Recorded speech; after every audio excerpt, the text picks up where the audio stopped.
वंदे मातरम। आप सबके इस गुरु माता पिता को प्रणाम करते हुए बच्चों को बहुत सारा प्यार और बुजुर्गों को राम राम। जब ग्रह गोचर खराब होता है तो हमसे कुछ ऐसे काम हो जाते हैं जो हमारे लिए जंजाल बन जाते हैं, खास तौर से पैसे का लेन देन। अब देखिए, अब हम सामाजिक प्राणी हैं, कहीं उधार भी देना पड़ सकता है, कहीं निवेश भी करना पड़ता है। लेकिन यदि ग्रह गोचर खराब है तो आपका पैसा अटक सकता है, फंस सकता है। आपको लगेगा ये मकान, ये जमीन तो बहुत अच्छी है, इसमें क्या दिक्कत है, लगा दो, पैसा लग गया, अब फंस गया।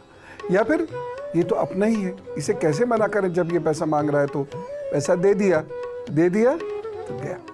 ऐसा क्यों होता है और इससे कैसे बचेंगे, इसके बारे में ही आज हमें बातचीत करनी है। जरा ध्यान से सुन लीजिएगा और कुछ चीजों को हो सके तो लिख लीजिएगा।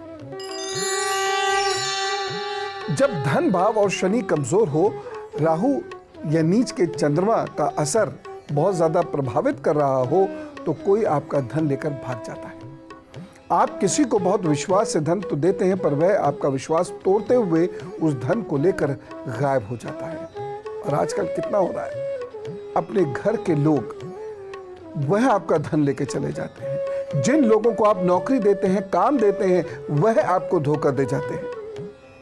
आप अपने सबॉर्डिनेट्स या जिनको आप अपने यहाँ नौकरी देकर कभी ये सोचते भी नहीं है कि आपके यहाँ नौकरी करते हैं, उतना प्यार देते हैं भाई बहन समझकर, वे भी आपका पैसा लेकर मुकर जाते हैं। राहु का तो ऐसा प्रभाव होता है कि आपकी अनुभवी से अनुभवी आंखें भी धोखा खा जाएंगी। और वैसे भी कितना देखेगा, कितनों को देख लेंगे आपका अनुभव, आप मानता हूं प्रकांड ज्योतिषी भी हैं, बावजूद उसके कितनी कुंडलियां लेंगे, ज्यादातर ही बेईमान होते चले जा रहे हैं।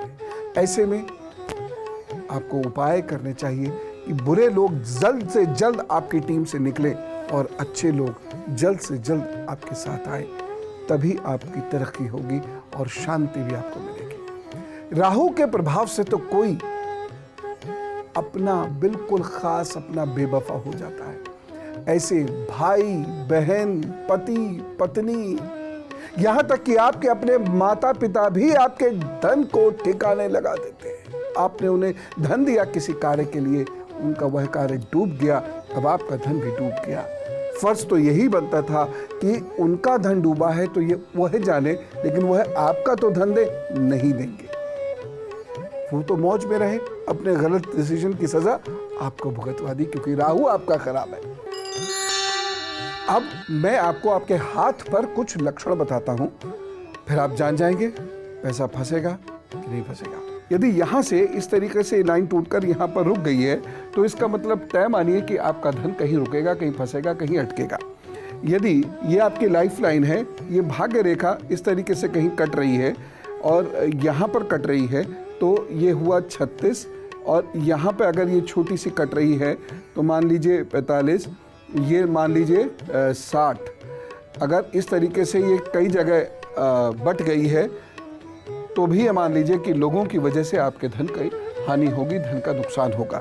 यदि यहाँ पर ऐसे करके ये क्रॉस से आ जा रहे हैं तो भी मान के चलिए कि आपका धन किसी दिन मारा जाएगा या आप इन्वेस्टमेंट में उसे डुबो देंगे। यदि आपका ये रेखा इस तरीके से यहाँ पर हो जा रही है और नीचे क्रॉस लगता है, तो भी इस बात का ये मतलब है कि कोई आपका धन मार लेगा, या कहीं आप ऐसा गलत निवेश कर देंगे, किसी को दान में या किसी को उपहार में दे देंगे, या किसी को ब्याज पर दे देंगे, किसी की मदद के लिए दे देंगे, वह धन फिर आपका वापस आएगा नहीं। अगर आपके यहाँ या यहाँ तिल आ जा रहा है तो इसका मतलब यह है कि आप बहुत शीघ्र किसी धनहानि से गुजरने वाले हैं। आपका धन कहीं अटक जाएगा और ऐसी जगह अटकेगा कि आप कुछ धन मांग भी नहीं पाएंगे। एक चीज़ मैं ज़रूर आपसे यहाँ कहना चाहूँगा, मेरी बात को बहुत ध्यान से सुनिएगा।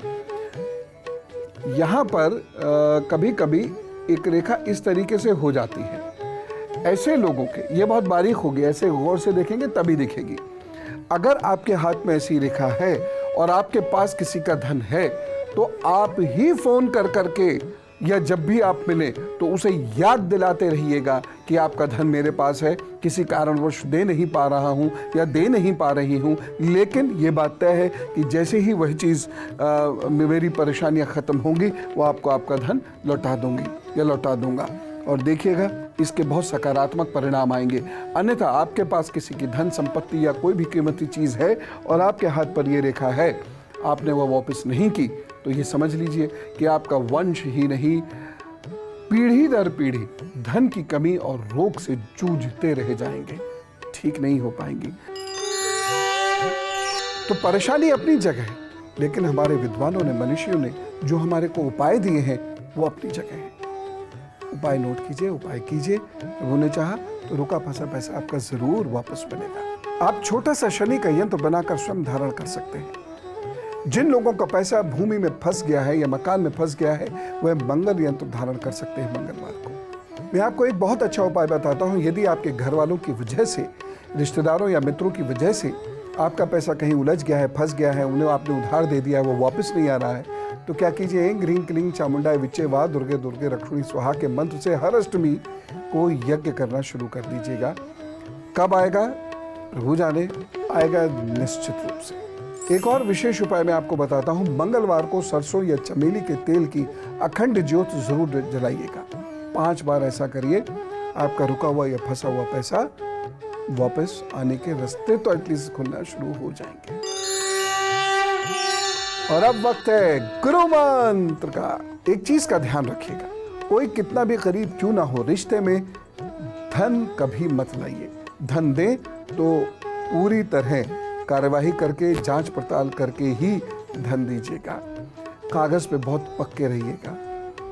उसके बाद या फिर उधार दिए धन को, और अगर आप ऐसा नहीं करें तो क्या करें, जो आपने उधार दिया है धन, उसे दान समझ लीजिएगा। मन फिर दुखी नहीं होगा। अगर आपका धन अटक जाता है तो ये 4 उपाय जरूर करिएगा। गजेंद्र मोक्ष का पाठ करें। प्रभु काम के लिए अटके हुए धन का कुछ हिस्सा बोल दीजिए। जैसे मुझे अगर यहाँ से इतना पैसा मिला प्रभु, तो ये आपके काम के लिए मैं खर्च कर दूंगा, और खर्च भी कर दीजिएगा। मैं ऐसे बहुत सारे लोगों को जानवर की ज़्यादातर ऐसे ही होते हैं, प्रभु से कह देते हैं कि उन्हें दिख रहा है मिल तो रहा नहीं, तो कह रहे 10% प्रभु जी आपके काम पर खर्च करूंगा। फर्ज कीजिए अब 1 लाख मिल गया, 10,000, ये तो कुछ ज़्यादा नहीं हो गया प्रभु जी, तो चलो 100, 200, 250 से मारते, चलो ऐसा करते हैं 10-12 लोगों को भंडारा खिला देते हैं, प्रभु खुश हो जाएंगे। और उन 10 लोगों में से 8 तो अपने ही परिवार के हो गए। प्रभु को बेवकूफ़ मत बनाया कीजिए। जो आपने वायदा किया है उसे निभाइए, अन्यथा उसने आपको बेवकूफ़ बना दिया कभी तो क्या होगा सोचा। एक और बहुत महत्वपूर्ण मंत्र है ओम श्रीम नमः। इस पे मैं बहुत विश्वास करता हूँ। इसके जप से सुपारी तैयार कीजिए और पूजा में रखिए। जिसने धन मारा है उसका नाम एक कागज पर लिखकर पत्थर से दबाकर वही सुपारी उस पत्थर पर रख दीजिए। तो उन्हें चाहे तो धन ना जाएगा, वो व्यक्ति पूरा बदले ना बदले कुछ तो शायद बदल ही जाएगा। अब कल का एजेंडा, अब हम कल बात करेंगे दूध पर। हर माँ चाहती कि उसका बच्चा दूध पिए, हर डॉक्टर सजेस्ट करते हैं खूब दूध पीजिए। हम सब जानते हैं दूध पीने से हम खूब बलिष्ठ हो जाएंगे, लेकिन दूध पीना आता है? मैं बताऊंगा कल आपको। फिलहाल आज का दिन प्रभु की कृपा से बहुत अच्छा गुजरे। इन्हीं कामनाओं के साथ मैं विदा लेता हूँ। खुश रहिए, खुश रखिए, निरोगी रहिए और राम राम कहिए। राम राम।